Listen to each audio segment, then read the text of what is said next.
Hello and welcome to Ecoholics. आज की इस वीडियो में हम बहुत ही एक इम्पॉर्टेंट टॉपिक लेने वाले हैं जो कि आरबीआई की मॉनेटरी पॉलिसी कमेटी के अनाउंसमेंट से रिलेटेड है। अब ये वीडियो इतना ज़्यादा इम्पॉर्टेंट है क्योंकि हम इसमें सिर्फ न्यूज़ डिस्कस नहीं करने वाले, हम इसमें वो सारे इम्प्लीकेशन डिस्कस करेंगे कि जो एक बेहतरीन पॉलिसी जो आरबीआई ने की है जिससे 50 बेसिस पॉइंट कम किया है, उससे क्या इम्पैक्ट होने वाला है इकोनॉमी पे, उसके क्या रिपरकशन होंगे और किस वजह से ये ग्रोथ मोमेंटम को कैरी करेगा। आरबीआई के इस स्टेप से सबसे बड़ा देश को क्या फायदा होने वाला है कि जो मोमेंटम बना था ग्रोथ का, उसको आरबीआई ने एक्सेलरेट कर दिया है। इसको हम स्नोबॉल इफेक्ट भी कहते हैं। इसका क्या मतलब है, कभी आपने देखा होगा बर्फ की पहाड़ियों पे, ढलान पे अगर एक छोटी सी बर्फ की बॉल अगर आप लुढ़का दो तो वो बॉल स्नो को इकट्ठा करते करते खूब सारी बड़ी साइज की बॉल बन जाती है जिसे हम कहते हैं स्नो बॉल। और इसी से एक कॉन्सेप्ट निकलता है स्नोबॉल इफेक्ट। मतलब एक छोटा सा डिसीजन जो कि माइन्यूट है क्योंकि in terms of the power that RBI is having, पर उसके रेपरकशन, उसका इम्प्लीकेशन कितना बड़ा होगा इस देश की अर्थव्यवस्था के लिए, जो कि सबसे ज्यादा इंपॉर्टेंट है। अभी रिसेंटली हम चौथे नंबर की इकोनॉमी बने, उससे भी कई सारे इम्प्लीकेशन है, कई सारी फायदे भी हैं, इन्वेस्टमेंट भी हमारी तरफ अट्रैक्ट होगा, बहुत सारी चीजें होंगी। पर उस पर यह डिसीजन एक बोल्ड डिसीजन है क्योंकि सीधा 50 बेसिस पॉइंट कम किया गया है। इसको हम समझेंगे किस तरह से करना है, क्या हम एग्जाम में क्वेश्चन एक्सपेक्ट कर सकते हैं और क्या एक आम नागरिक की तरह हम समझ सकते हैं कि इससे हमारा क्या फायदा होने वाला है। इस वीडियो में हम सब समझेंगे। सबसे पहले हम देखते हैं कि आरबीआई मॉनेटरी पॉलिसी कमेटी की ये हाईलाइट है। तो इस हाईलाइट में जो जो आया वो मैं आपको बताने वाला हूँ। न्यूज़ तो आप सभी ने सुनी होगी। न्यूज़ में जो भी चीज़ थी वो एक बेसिक फैक्चुअल इंफॉर्मेशन थी, पर उससे इकोनॉमी में इम्पैक्ट क्या होगा वो हम हर स्लाइड में डिस्कस करेंगे। अब इस पीपीटी अगर आपको चाहिए तो हमारा ऐप डाउनलोड कर लेंगे, लिंक डिस्क्रिप्शन में है, वहां पे आपको इसकी और सारी पीपीटी पुराने वीडियोस की भी मिल जाएगी और आने वाले वीडियोस की भी। अब RBI cut the repo rate by 50 basis point. 50 basis point मतलब सिंपल 0.50 फ्रॉम 6% टू 5.5%। अब इससे होता क्या है, सबसे पहले इससे होता क्या है वो समझने के लिए जिन लोगों को नहीं पता रेपो रेट क्या है वो हम समझ लेते हैं शॉर्ट में। What is repo rate? Rate at which RBI lends short term funds to commercial banks. अब इसको एक सिंपल से एग्जांपल के तौर पे समझते हैं। मैं एक बैंक हूं, मैं डिपॉजिट कलेक्ट करता हूं और उस डिपॉजिट के पैसे को यूज करके लोन देता हूं। अब मान लीजिए मेरे पास डिपॉजिट आए और मैंने लोन दे दिया, पर डिपॉजिटर्स जिन्होंने डिपॉजिट किया था उन्होंने मुझसे पैसा वापस मांगा। अब एज अ बैंक मेरे पास वो पैसे तो है नहीं, तो मैं क्या करूंगा, मैं आरबीआई के पास जाऊंगा और बोलूंगा मुझे इतने दिन के लिए इतना रुपया चाहिए ताकि मैं अपने डिपॉजिटर्स को वापस कर सकूं विदाउट हैम्परिंग माई एसेट्स। एसेट्स क्या होते हैं? एक बैंक के एसेट होते हैं लोन, क्योंकि उससे बैंक की कमाई होती है। तो आरबीआई से जो मैं पैसा लूंगा, जिस रेट पे लूंगा, उसे हम कहते हैं repo rate. That is rate of repurchase. अब वो रेपो रेट होता है जिसका एक रेट फिक्स करती है आरबीआई कि आरबीआई अगर 1 करोड़ देगा तो इस रेट पे देगा, वापस करोगे आप तो इस रेट पे वापस करना होगा।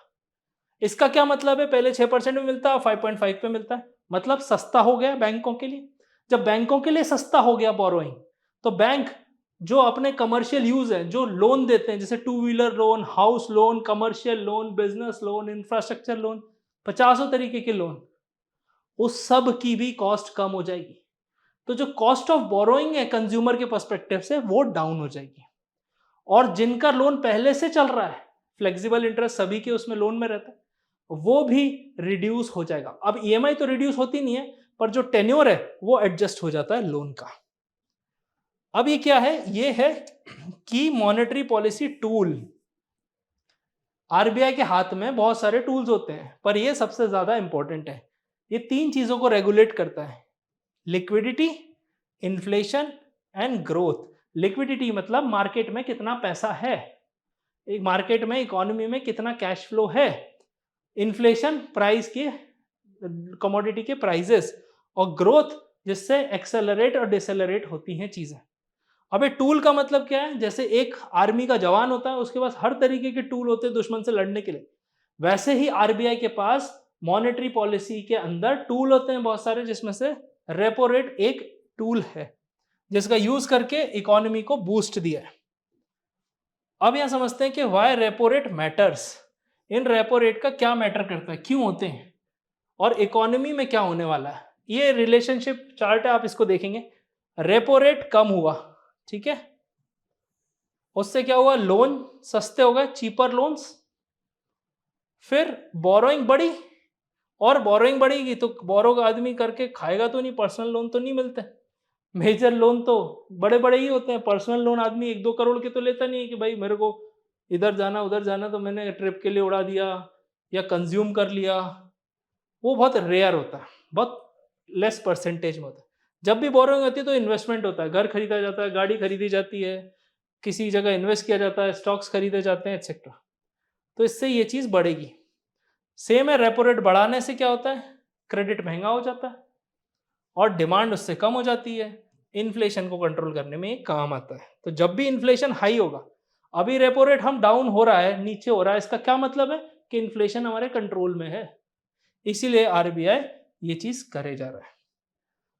अब मैं इंडियन इकोनॉमिक सर्विस के एस्पिरेंट्स को भी पढ़ाता हूँ, जो यूपीएससी कंडक्ट कराता है एग्जामिनेशन इकोनॉमिक्स से पोस्ट ग्रेजुएट स्टूडेंट्स के लिए, वो ये एग्जाम होता है। उसके लिए ये क्यों इंपॉर्टेंट है टॉपिक, क्योंकि रेपो रेट उसमें क्रूशल होता है कि इसमें एक आईएसएलएम मॉडल होता है मैक्रो इकोनॉमिक्स में, और ADS aggregate demand and aggregate supply analysis होता है, उसमें ये काम आता है। और ये फ्लेक्सिबल इन्फ्लेशन टारगेटिंग रिजीम, जो कि इन्फ्लेशन टारगेटिंग के अंडर आता है, उसमें भी ये काम आता है। तो जो इस एग्जाम की तैयारी कर रहे हैं उनके लिए ये टॉपिक बहुत ही ज़्यादा इंपॉर्टेंट है। अब एक बार हम इसको समझ लेते हैं, प्री एंड पोस्ट चेंजेस। अप्रैल 2025 6%, जून 5.5%। अभी अगर मैं इससे आपको पीछे ले जाऊं तो फरवरी के महीने में 6.5 से 6.25 किया गया था, और फिर 6.25 से फिर 6 किया गया था। तो अगर आप इन टोटल देखें तो लगभग 100 बेसिस पॉइंट, पूरा 1% का डिफरेंस आया है पिछले 3-4 महीनों में। पर हम सिर्फ अभी इसको देखते हैं, ये 1 बीपीएस होता है 0.01। अब रेपो रेट 6%, 5.5 हो गया, 50 बेसिस पॉइंट का चेंज आया। सीआरआर कैश रिजर्व रेशो, जैसे अगर मैं बैंक खोलता हूं, मैं 100 करोड़ से बैंक ओपन कर रहा हूं, तो 4 करोड़ मुझे आरबीआई के पास रखने पड़ेंगे एज अ रिजर्व, जिसे हम कहते हैं सीआरआर। मतलब वो पैसा मेरा लॉक हो गया, वो 4 करोड़ मैं कभी यूज नहीं कर सकता जब तक ये बैंक चल रहा है, रिजर्व फंड है आरबीआई के पास रखा है। वो 3% कर दिया गया है, बट 4 फेजेस में है, 4 फेजेस में इसको किया जाएगा। इसका क्या मतलब है आप समझ रहे हैं, अगर मैं 100 करोड़ से बैंक खोलता हूं, 4 करोड़ मुझे आरबीआई के पास रखने थे, तो आरबीआई कह रहा है कि आप 3% रखो, मतलब 3 करोड़ ही रखो, तो वो 1% मुझे वापस मिलने वाला है। और वो 1% कहां जाएगा, मैं रख के तो बैठूंगा नहीं एज अ बैंक। आप लोन लो या ना लो वो आपकी चॉइस है, पर बैंक को लोन देना बैंक की मजबूरी है, क्योंकि बैंक की कमाई का एक ही जरिया है, लेंडिंग मनी। तो यहां से आप समझेंगे कि यहां से उनका 1% ऑफ सीआरआर का फंड फ्री होने वाला है, जिसे हम 100 बीपीएस पॉइंट्स भी बोलते हैं, बेसिस पॉइंट। पॉलिसी स्टांस, ये टर्म्स होते हैं, मैंने एक फुल यूट्यूब वीडियो में इसको कवर किया हुआ है, आप उसको डिटेल में देख सकते हैं। जो पॉलिसी स्टांस था, स्टांस का क्या मतलब, मेरा ऐसा सोचना है। तो आरबीआई का क्या सोचना था, एकोमोडेटिव था। मतलब आरबीआई कह रहा था अप्रैल में कि हाँ और रेट कट होगा तो हम रेडी हैं, हम एकोमोडेट कर लेंगे उस रेट कट को, रेट कट कर देंगे। पर आज वो बोल रहा है कि मैं न्यूट्रल हूं, जो होगा उसी वक्त देखेंगे, आज मैं किसी मूड में नहीं हूं। तो जून के बाद अगली पॉलिसी अगस्त में आएगी, बोले अगस्त के डेटा के हिसाब से देखेंगे, न्यूट्रल हैं अभी हम। पहले वो ओपन थे अप्रैल में कि जून में देखेंगे, जो डेटा आएगा उस हिसाब से डिसीजन ले सकते हैं। और वो डेटा इन्फ्लेशन का डाउन होते ही जा रहा था, तो उस हिसाब से उनको ग्रोथ को पुश करना था, क्योंकि आरबीआई के 2 मेन टारगेट होते हैं, ग्रोथ को आगे बढ़ाना इंडियन इकोनॉमी की, और इन्फ्लेशन को कंट्रोल करना। तो ये शिफ्ट हुआ है स्टांस। अब यहां से देखते हैं इसके इम्प्लीकेशन क्या है, मतलब इससे होने क्या वाला है। सबसे पहली चीज है boost credit demand. Credit demand बढ़ जाएगी, इसका मतलब लोन सस्ते होंगे तो लोन और लोग लेंगे। अभी मैं फिगर भी बताऊंगा आपको आगे।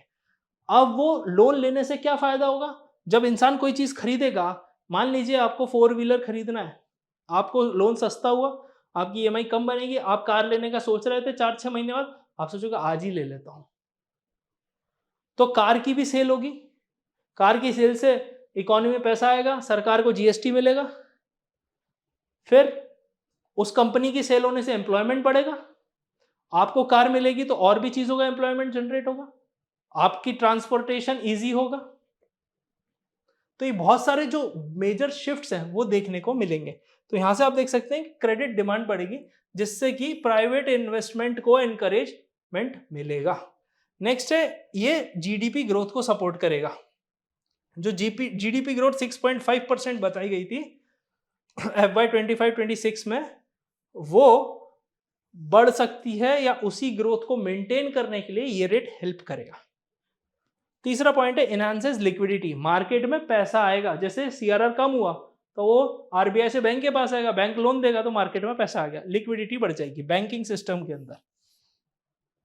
एंड ये सिग्नल कॉन्फिडेंस का दे रहा है, किसको? कि इन्फ्लेशन कंट्रोल में है भाई हमारे देश में, आप इन्वेस्ट करोगे आपकी वेल्थ प्रोटेक्ट रहेगी। तो सीपीआई का फोरकास्ट है 3.7% का, so this is another good sign, क्योंकि लास्ट मॉनेटरी पॉलिसी जो आई थी उसमें 4% के आसपास था। अब यहां से पॉलिसी स्टांस जो शिफ्ट हुआ है उसको समझते हैं कि क्या मतलब होता है न्यूट्रल का। आरबीआई ने स्टांस चेंज किया, कहां से? Accommodative to neutral.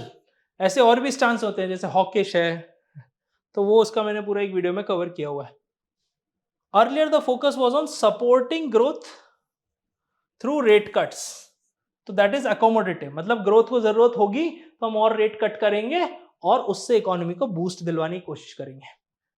अब क्या है? अब बैलेंस्ड व्यू है, कोई प्री कमिटमेंट नहीं है भाई हमारी कि आगे कट होगा, बढ़ेगा या सेम रहेगा, वी डोंट नो, डेटा के हिसाब से देखेंगे। अभी के इन्फ्लेशन रेट के हिसाब से ये रेट पे आरबीआई सेटल हो गया, इसलिए ये न्यूट्रल कहा गया है। अब डिसीजन किस पे होगा? जैसा कि मैंने आपको बताया, डेटा ड्रिवन होगा, इन्फ्लेशन के डेटा पे डिपेंड करेगा और इन्फ्लेशन ग्रोथ के डायनामिक्स पे डिपेंड करेगा। ठीक है, अब अदर की इकोनॉमिक इंडिकेटर्स देख लेते हैं। ठीक है, सीपीआई इन्फ्लेशन 3.7% की बात है। इंप्लीकेशन क्या है? आरबीआई का जो टारगेट है 4% का है, तो यहां पे रेट कट का स्पेस हमको उस तरह से मिला, मतलब आरबीआई को स्पेस कैसे मिला कि हमको रेट कट कर देनी चाहिए? इन्फ्लेशन के डेटा की वजह से। दूसरा है फॉरेन एक्सचेंज रिजर्व्स। देखें तो रिजर्व्स हमारे बहुत अच्छी पोजीशन में, 691.5 बिलियन यूएस डॉलर, रिजर्व काफी अच्छी पोजीशन पे है। इंप्लीकेशन क्या है? हमारा रुपी स्टेबल है। अब बहुत सारे लोग बोल सकते हैं कि रुपी हमारा धीरे धीरे डिप्रिशिएट हो रहा है, पर मैं आपको बताऊं ये सब मार्केट कंडीशन है, डिमांड सप्लाई पे चलता है। जो भी आज रुपी का रेट है वो डिमांड सप्लाई के हिसाब से सही है, तो इसे हम कहते हैं स्टेबल रुपी, फ्लक्चुएशन ज़्यादा नहीं है। हमारे पास बफर भी है ग्लोबल शॉक्स के लिए, तो ये बफर है कि कहीं अगर ऊपर नीचे हुआ तो इकोनॉमी हम संभाल सकते हैं, हमारे इंपोर्ट्स हर्ट नहीं होंगे, क्योंकि इंपोर्ट्स हमारे लिए बहुत इंपॉर्टेंट है। हम इंपोर्ट पूरा क्रूड ऑयल इंपोर्ट ही करते हैं, तो अगर ऊपर नीचे हुए हमारे एक्सपोर्ट्स तो जो कमी पड़ेगी वो कहाँ से पड़ेगी? तो अगर डॉलर की डिमांड बढ़ जाती है तो इंडिया के पास डॉलर भी रखे हैं टू एक्सचेंज, तो इसीलिए स्टेबल रुपी से हमको फॉरेन इन्वेस्टमेंट अट्रैक्ट करेंगे। नेक्स्ट है नॉन गोल्ड इंपोर्ट्स, तो नॉन गोल्ड इंपोर्ट्स की डबल डिजिट में ग्रोथ है। ये क्या करता है? राइजिंग डोमेस्टिक डिमांड, इससे सिग्नल मिल रहा है कि डोमेस्टिक डिमांड बढ़ रही है, मतलब जैसे जैसे आप देखोगे ये इंपोर्ट बढ़ रहा है तो डोमेस्टिक डिमांड भी बढ़ रही है। पर कई इंपोर्ट ऐसे होते हैं जो सप्लाई चेन का पार्ट होते हैं, चाइना से कोई सामान खरीदा, वो बेचा, तो वो आएगा इंपोर्ट में और फिर एक्सपोर्ट में जाएगा, तो कहीं ना कहीं नॉन गोल्ड में ये हमारे पास इंडिकेटर्स है। और ग्रॉस एफडीआई की बात करूं तो 14% है, इससे इन्वेस्टर का कॉन्फिडेंस नजर आता है, क्योंकि दो तरह के फॉरेन इन्वेस्टमेंट होते हैं, एफआईआई एंड एफडीआई। एफआईआई होता है सिर्फ मनी इन्वेस्ट करते हैं वो, पर एफडीआई में वो पूरा एस्टैब्लिशमेंट करते हैं। तो जब कॉन्फिडेंस होता है तभी होता है। अगर मैं आपसे बोलूं कि आपको एक कंपनी खोलनी है, एक बिल्डिंग बनानी है, एक मल्टी स्टोरी बिल्डिंग बनानी है मान लो, या ऑफिस खोलना है, सीरिया में खोलना पसंद करोगे या न्यूजीलैंड में? कमेंट सेक्शन में जरूर बताना, आप ये लास्ट पॉइंट समझ जाओगे। नेक्स्ट है liquidity boost, cash reserve ratio, जो मैंने आपको बताया था 4% से 3% हो गया है, तो सीआरआर को कट किया है 4 से 3% इन 4 ट्रांचेस, स्टेप बाय स्टेप होगा, एक साथ नहीं होगा, नहीं तो एक साथ नहीं हो गया तो लिक्विडिटी फिर अनकंट्रोलेबल हो जाएगी। कितना फ्री अप करेगा ये capital? 2.5 lakh crore, can you imagine? Into banking system, and this banking system में आएगा तो कहाँ जाएगा? लोगों के पास ही जाएगा। तो इससे क्या होगा? मोर फंड्स अवेलेबल रहेंगे लैंडिंग के लिए। तो जो फंड्स हैं, क्रेडिट फ्लो जो एमएसएमई में होगा, उससे एमएसएमई एम्प्लॉयमेंट जनरेट करेगी। अगर आप अब इंडिया की एमएसएमई देखें तो इंडिया एक लेबर इंटेंसिव कंट्री है। इसका मतलब यहाँ लेबर फोर्स ज़्यादा है, इसलिए हम कैपिटल इन्वेस्टमेंट वाली पॉलिसी नहीं बना सकते, नहीं तो हमारा आधे से ज़्यादा यूथ वैसे ही अनएम्प्लॉयड है और वो बचे हुए भी अनएम्प्लॉयड हो जाएंगे। तो एमएसएमई की जो पॉलिसीज़ हैं वो export promotion and employment generation के दिमाग में रखते हुए सरकार बनाती है। उसके बाद इंफ्रास्ट्रक्चर बहुत ही ज़्यादा इंपॉर्टेंट है, क्योंकि हमारा देश अभी डेवलपिंग है और हमको घर चाहिए, रोड्स चाहिए, फ्लाईओवर्स चाहिए, कनेक्टिविटी चाहिए, रूरल से अर्बन एरियाज़ की, ब्रिजेस चाहिए। बहुत सारी ऐसी इंफ्रास्ट्रक्चर अपॉर्चुनिटीज़ हैं जो कि अभी मिसिंग है, जो हो सकती हैं। जैसे अगर आप कोई विदेशी कंट्री जाएँ जहाँ डेवलप्ड कंट्री है, जैसे बहुत दूर ना जाते हुए भी हम आस-पास ही देखें तो सिंगापुर जैसी कंट्री, छोटी कंट्री है, बट वहाँ आप देखेंगे तो इंफ्रास्ट्रक्चर पूरा ही बना हुआ है। अब उसमें कुछ खास हो नहीं सकता, तोड़ के नया बनाया जा सकता है, that's one option. But India एक इतनी बड़ी कंट्री है कि यहाँ पे बहुत सारा स्कोप है, और इस तरह से इंफ्रास्ट्रक्चर जनरेट होगा तो हमारा जो लेबर इंटेंसिव इकोनॉमी है उसको एम्प्लॉयमेंट मिलेगा। और लास्ट है consumption. Consumption is very vital. जब इजी लेंडिंग हो जाएगी तो कंज्यूमर लोन्स भी आसानी से मिलेंगे। लोग कंजम्पशन ड्रिवन इकोनॉमी, अगर आप 2015 से इंडियन इकोनॉमी का ट्रेंड देखें तो ज़्यादा ऊपर नीचे जब इकोनॉमी ग्लोबल इकोनॉमी है तो हमारे पे ज़्यादा असर नहीं हुआ। उसका रीज़न सिंपल है, इंडिया एक इन्वेस्टमेंट ड्रिवन इकोनॉमी की जगह कंजम्पशन ड्रिवन इकोनॉमी बन रही है। इसका मतलब लोग कंज्यूम करते ही हैं। लोग नया फ़ोन खरीदेंगे हर दूसरे तीसरे साल, लैपटॉप खरीदेंगे, टू व्हीलर, फोर व्हीलर, ये सब चलता ही रहता है। अगर आप देखें तो डेटा देखेंगे तो आपको दिखेगा हर जगह ग्रोथ ही ग्रोथ है। सिर्फ 2019 में ऑटोमोबाइल सेक्टर में एक क्राइसिस आई थी, बट उसके बाद से ऑटोमोबाइल सेक्टर भी ब्लास्ट हो रहा है। तो इसको आप देख सकते हैं कि ये जो मोर फंड्स अवेलेबल है, ये आपको बहुत ही ज़्यादा फ़ायदा देने वाला है इकोनॉमी को ग्रो करवाने में।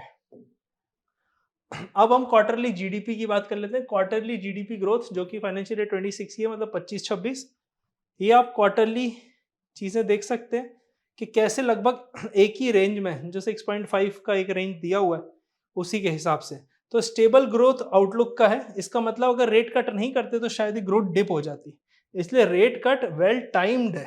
जितने इकोनॉमिस्ट हैं, जितना की भी एक्सपर्ट की सुनोगे, सब इस पॉलिसी से खुश हैं, क्योंकि ये मोमेंटम को सस्टेन करेगा। आपको याद होगा वीडियो के शुरू में मैंने स्नोबॉल इफेक्ट बताया था। अब एमपीसी क्या होता है, थोड़ा सा उसके बारे में भी समझ लेते हैं। मॉनेटरी पॉलिसी कमेटी है, 6 मेंबर उसमें होते हैं, 3 आरबीआई के, 3 गवर्नमेंट की तरफ से होते हैं, एक्सटर्नल जिन्हें हम बोलते हैं। आरबीआई के governor, deputy governor, executive director, और बाकी 3 मेंबर बाहर के। अब इसमें वोटिंग होती है और वोटिंग में जो भी फाइनल डिसीजन लिया जाता है वो होता है। अगर वोटिंग में क्लैश होता है, मतलब 3 लोग कुछ और बोल रहे हैं, 3 लोग कुछ और बोल रहे हैं, तो जो आरबीआई गवर्नर फाइनली बोलता है वो फाइनल डिसीजन माना जाता है, मतलब कास्टिंग वोट है। अब एक इकोनॉमिक्स स्टूडेंट्स के लिए ये क्यों इंपॉर्टेंट है, क्योंकि अगर कॉम्पिटिटिव एग्जाम में अगर आप देखें तो केस स्टडी जो है मॉनेटरी पॉलिसी ट्रांसमिशन की, ये हम इससे समझते हैं। इसको मॉनेटरी पॉलिसी ट्रांसमिशन किसे कहते हैं, मैं आपको सिंपल भाषा में समझाता हूँ। आरबीआई ने रेट कट किया कितने, 50 बेसिस पॉइंट से। अब आरबीआई इससे बैंक को, कमर्शियल बैंक को सस्ते लोन देगा, तो इसका मतलब एसबीआई को लोन मिलेगा फॉर एग्जाम्पल। अब एसबीआई मान लीजिए 30 बेसिस पॉइंट से ही कम करता है, तो 30 बेसिस पॉइंट से अगर वो कम करेगा तो जो ट्रांसमिशन हुआ वो 50 से 30 का ही हुआ, पूरे 50 का नहीं हुआ। इसका मतलब आरबीआई ने कोई डिसीजन लिया, उसके बाद बैंक ने कितना फॉलो किया और बैंक से आगे बात कैसे बढ़ी। तो मॉनेटरी पॉलिसी ट्रांसमिशन एक हमेशा ही क्वेश्चन रहता है पॉलिसी मेकर्स के नाम पे, क्योंकि वो बैंक्स उतना फॉलो नहीं करते। इस पे कानून बनाने की कोशिश की, फॉर्मूला बनाने की, सब कुछ किया, बट स्टिल ट्रांसमिशन जो है वो स्मूथ नहीं होता है। उससे रिलेटेड मैंने आपको कुछ चीज़ें बताई हैं जिसको आप आंसर में यूज़ कर सकते हैं, जैसे IS model shift, policy lag, Taylor rule जो कि इंटरेस्ट रेट से लिंक्ड होता है इन्फ्लेशन को, फिर inflation targeting framework, growth and inflation का ट्रेड ऑफ, के ग्रोथ के पीछे जाएंगे तो इन्फ्लेशन बढ़ेगा, फिर इन्फ्लेशन को कंट्रोल करेंगे तो ग्रोथ कॉम्प्रोमाइज होगी, और फिर मॉनेटरी और फिस्कल का कोऑर्डिनेशन, जैसे कि हमने बजट में देखा, इनकम टैक्स को लेके काफ़ी रिलैक्सेशन दिखाया गया, फिर मॉनेटरी पॉलिसीज में भी सक्सेसिव रेट कट किए। तो ये इस तरह की चीज़ें हैं जिसको अगर आप आंसर में यूज़ करेंगे तो कॉम्पिटेटिव एग्जाम में आपको कोई तकलीफ नहीं होगी। अगर आप इंडियन इकोनॉमिक सर्विस या इकोनॉमिक्स ऑप्शन इकोनॉमिक से रिलेटेड कोई भी एग्जाम की तैयारी कर रहे हैं, हम हर संडे 12 बजे एक वर्कशॉप कराते हैं। वो वर्कशॉप में आपको क्लैरिटी होगी कौन सा एग्जाम आपके लिए। उस एग्जाम के लिए आप एब्सोल्युटली फ्री रजिस्टर कर सकते हैं। ऐप डाउनलोड करके या फॉर्म भर के, दोनों ही लिंक आपको डिस्क्रिप्शन में मिल जाएगी। आई होप आपको वीडियो पसंद आया होगा। Please give a big thumbs up so that मुझे पता चल सके कि you are getting value from our channel. हमारा टारगेट है इस चैनल को 1 मिलियन पहुंचाने का। सो अगर अभी तक आपने सब्सक्राइब नहीं किया, so please hit the subscribe button and I hope to see you soon. Thank you so much. Have a nice day.